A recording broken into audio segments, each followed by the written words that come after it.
Demi Lovato. That's who you're here to see. All right, let's bring her out to the stage. Oh, there she is. You guys like that? I'm a little verklempt, I'm not gonna lie. Let me compose myself first. Whew.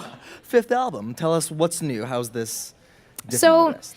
my fifth album is different and it's better because I spent so many years trying to figure out what the public wants, trying to get my music out there, focusing on what's going to be a hit song rather than just letting it come organically.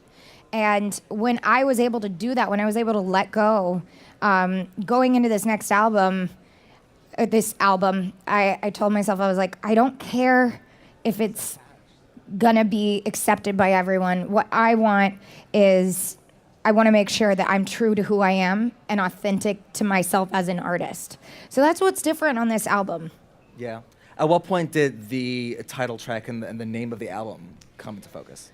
Well, I, throughout the album, had always said, I want my music to be empowering, and I want this album to reek of confidence. And, once we started making the music, and obviously I wrote a song with Max Martin, who's incredible, and some of the people that are at his camp. Whenever we wrote the song, it was called Confident, and we were like, okay, you know what? It's time to pick the album track name, and we went with Confident. There you go. Check it off the list. Checking what it a off. Great fit. Love it. Yeah. The other thing that's special about this album, it's the first one you put out on your own label. Is that correct? Yes. Tell us about that. So I started a record label called Safe House Records, and thanks. Right? Let's hear it. Come on. I started the label with one of my best friends, Nick Jonas, and also my manager, who's here over there, Phil McIntyre. What up? Phil. And yeah, basically that's how we started. And with the label, we wanted to focus more on releasing our music first and getting it out there, and then we're gonna hopefully develop some artists or maybe sign artists that just want to have a safer place to release music. Yeah. When was the idea born? When did you guys come up with it? We had always had the idea, and I had always talked about having my own label. We look at the bigger picture rather than just music with making an album. We've both become, Nick and I, and also Phil, we've all become really, we've become business people. I'm a businesswoman. So with that being said, I thought it was time to branch out, and the idea kind of came together about a year and a half ago, like officially. Got it. So we've been obviously talking a lot about confidence here, which brings me to a little shoot you did with VanityFair.com a little while ago. Yep. There were 3 rules. There was no makeup, there was no retouching, there were no clothes. Mm-hmm. How'd that come about? It was spontaneous, I hear. It was very spontaneous. I had actually kind of gone through some stuff. My really weird connection, but my grandfather had passed away like 2 nights before. And when I got to New York and I was thinking about the album, I just was thinking to myself, like, life has so much meaning and it's so short that I want to make an impact on this planet in an empowering way, not just with my music, but using my voice for good. And, there's obviously a lot of photo shoots that I do that get retouched and whatnot, but I wanted to show what the true meaning of confidence is doing a photo shoot at midnight. And my manager was like, what are some, authentic ideas that we can do to showcase who you are more so? And I was like, I have an idea. Butt naked upstairs in my hotel room photo shoot, no makeup, no clothes, retouching. And he was like, are you serious? I was like, yeah. And so with crappy hotel lighting and no retouching, I bared all. And it looked great. And you guys, you saw? Beautiful. What was the reaction like? The reaction was, I actually expected backlash from that, because sometimes when you do photo shoots like that, people will say, oh, you're just trying to get attention, or, where do you go from there? And for me, I actually, when I saw the response, I was so relieved and so happy that people saw the deeper meaning in it. And I thank Vanity Fair for doing that with me, because it really spoke volumes. And yeah, I'm really happy that people understood the message, because that's what it was about. Yeah. You got, what is it, 31.4 million followers on Twitter. You got a lot of people out Yeah. there listening to what you got to say. What do they say to you? What are some of the favorites kind of outreach you've gotten from fans over the years? My fans are extremely supportive, and I'm very, very grateful for it.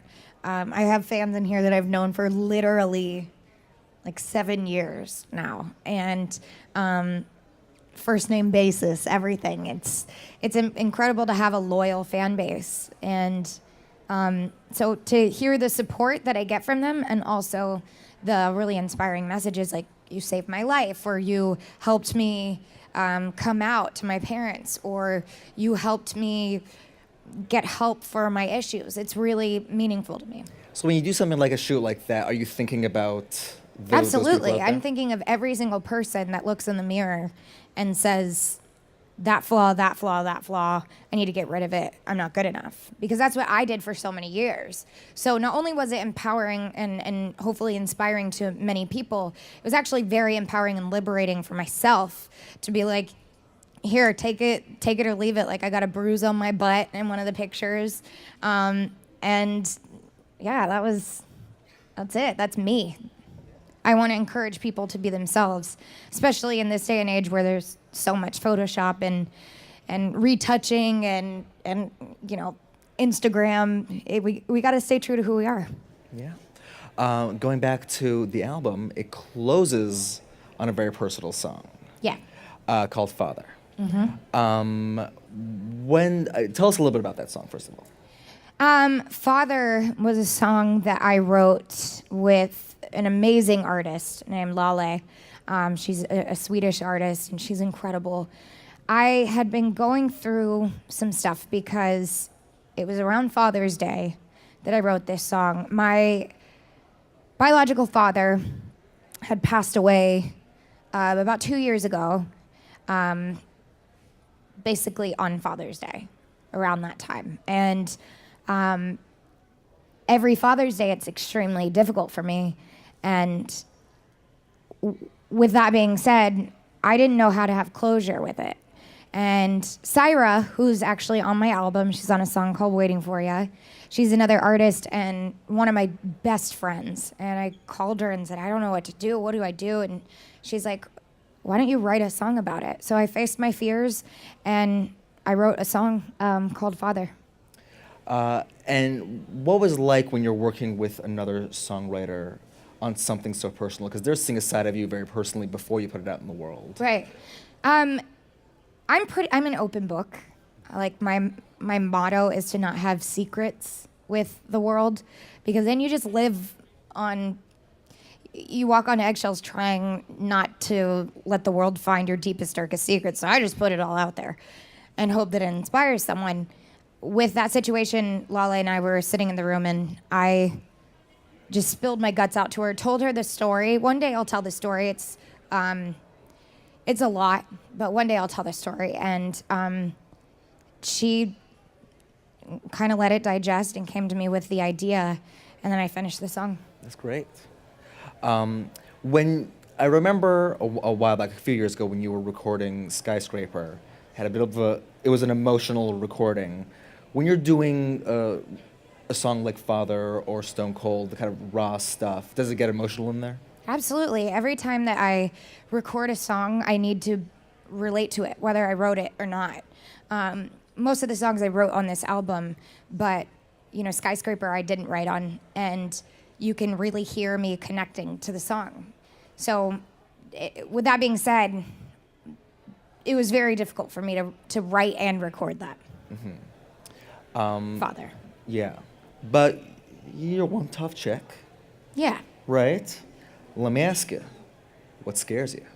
What scares me? Yeah. I don't like spiders. Spiders. But I have a really hard time killing them. Okay. I don't know where that came from, but recently I saw a spider in my shower, and then I like flooded the shower so it would, go down the drain, and then I started crying. I was on my period. Heightened emotions. But I started crying, and I was like, it didn't deserve to die. And then that's kind of stuck with me every time I go to kill a spider, so I'm just like, let it go. As long as it's not in my bed, then it's crossing my territory. Yeah. And I got to take care of it. Yeah. I don't care for spiders either, but I'll stomp them out. I just think not in my house, I hear you. Yeah. I hear you, but they're just looking for refuge.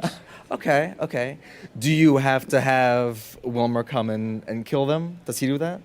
No, actually not. Although I did, we're doing renovations on my house, and there was one time that I saw a huge, I thought it was a black widow, because also in the area that we live in, there's brown recluse and black widows everywhere. So I had one of the construction workers come in. I was like, I don't know how to say this, but spider. So he was like, okay, I got you. Came in, killed the spider. I was like, you're my hero. Oh, man. Well, it's good. You had the support from the construction workers. Yes. You got the support from all these people, right? You guys want to come kill some spiders for Demi later? All right, you know who to call. We'll let them go. You let them free. Them. We'll let them go. But I think this is a good point to start opening up to a little Q&A. What do you think? Yeah, I think so too. What was your main inspiration to writing a lot of the songs on the album? My main inspiration was whenever I started writing the album, it was so important to me that I stood true to who I was as an artist and my beliefs. And I didn't want to sing about anything that I didn't believe in. And I wanted everything to have a message, whether, it's cool for the summer and saying it's okay to explore your sexuality, or with confident, embracing your confidence, or father giving that song to somebody that needed relief through a song about maybe their father issues. Everything that I did was for a purpose. Hi. Hi. I want to say thank you for saving my life and for teaching me how to be confident, strong, and brave. Thank I'm going to you. cry. But my question is, we're all human. What gets you through your bad days? Huh? What helps you get through your bad days? What helps me get through my bad days, taking my medication. I'm bipolar. I'm like I said, I keep everything out in the open. I'm with you. I do a lot of advocacy work for the mental health community. So that was half serious, half joking. Anyways, I do the things that I need to do in order to stay on the right path, which does consist of my treatment plan, whether it's medication or whether it's talking to people, staying true. I follow a meal plan, and not because I want to lose weight, but I follow it because it's structure. So for somebody in recovery from an eating disorder, having that, taking that structure and feeling stable in it, I feel good. So everything. What's your favorite song on the new album? My favorite song on the new album, it changes every day. Actually, it's several times a day. I love, it's like telling a parent to pick their favorite child. It's just not fair. Sometimes you like them more than others. But I'm assuming. But yeah, I think my favorite song of mine today is Yes. Yes. Hi, Demi. You've done Hi. so much for me, and I was just wondering, what are 3 things that make you confident? 3 things that make me confident. First of all, thank you for saying that. 3 things that make me confident are my support system, the people around me who know me best and know how to take care of supporting me in times when I feel like I'm struggling or just having a bad day and in a bad mood. I think being honest and open. So even if it's something like I'm really irritated with the world today, vocalizing that helps me. Sometimes you just have to take the power away from keeping an emotion inside of yourself. And another thing is staying true to my treatment plan. Right in the front. Oh, hello. Hey, if you were in the UFC and you were gonna walk out, what song would you walk out to? Confident, duh. I knew it. Or Waiting for You. Waiting for You is like, I'm gonna beat your ass.